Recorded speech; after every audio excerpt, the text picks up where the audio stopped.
Hi, welcome back to Retro Room, and today I want to take a look at an article from Time Out magazine on Nelson Sullivan.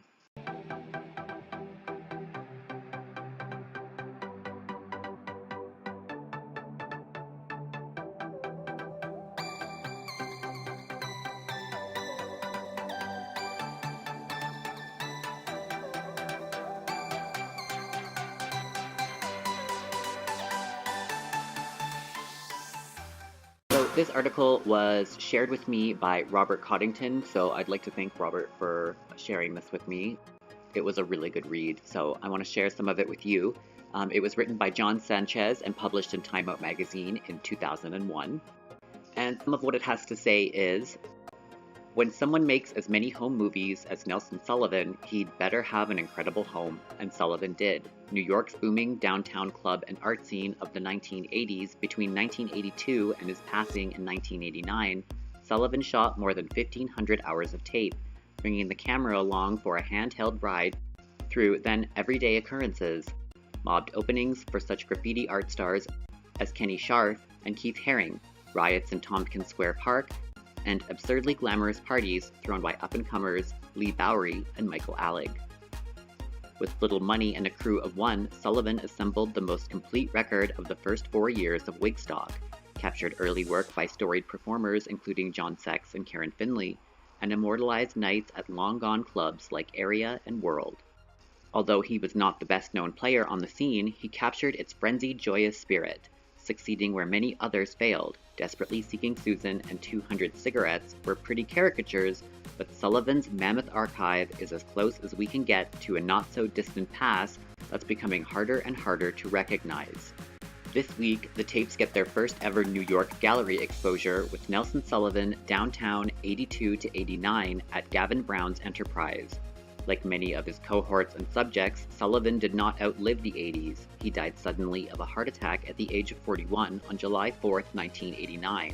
So he was never able to assemble the footage into a cable program as he had planned.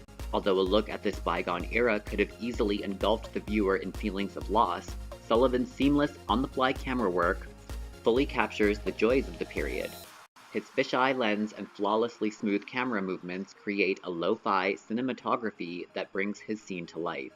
First-time viewers often say they feel like they're at a party, not watching one. Nelson's videos are beautiful art and they simulate time travel, says Dick Richards, Nelson's childhood friend, who co-curated Downtown with Index Magazine's Steve Lafreniere. He had figured out how to look on the surface of a lens rather than through the viewfinder to compose the shot, and somehow incorporated that with a natural physical grace that produced such sleek views.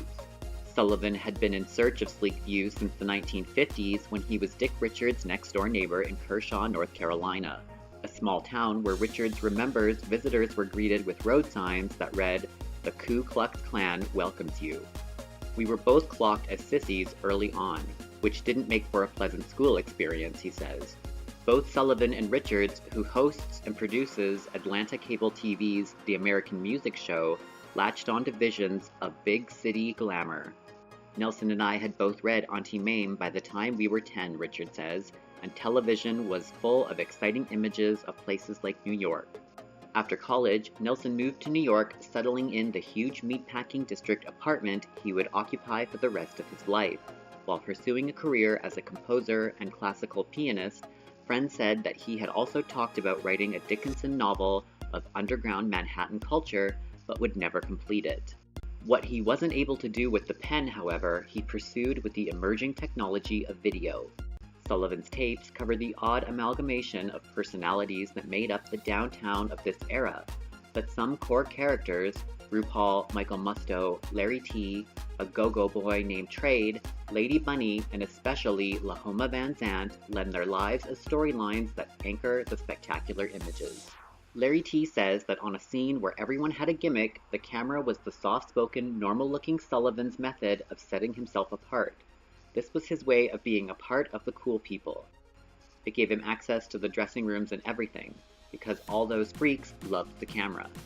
In 1989, Sullivan quit his music store day job to finally devote himself to editing the images he'd spent 7 years collecting. Within days, he was gone.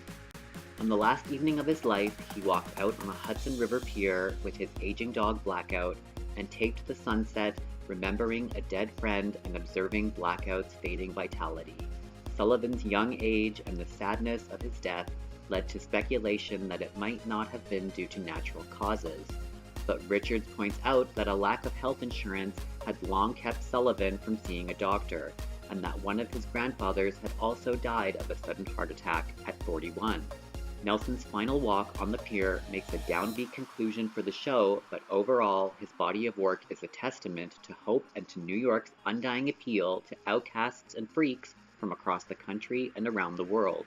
Talking on tape with Van Zandt, Sullivan explained what he loved most about the city that he made his home. New York is the ultimate in freedom.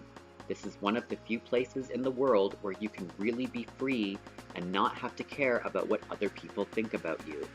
Democratic in giving everyone his or her turn in front of the lens, Sullivan's tapes find success in the lives of everyone who appears on the screen. No matter what else wound up happening, they all at least made it to New York. So I hope you enjoyed this video. I want to thank you guys for watching. Also, thanks for all the comments and the likes recently, and I want to thank all of you who are new subscribers, as well as those of you who have been with me for a while. Please feel free to check out some of my other Nelson Sullivan videos, and if you haven't yet subscribed, please consider doing so by clicking the kitty, because it would mean a lot to me. Thanks guys, I will see you again for my next upload.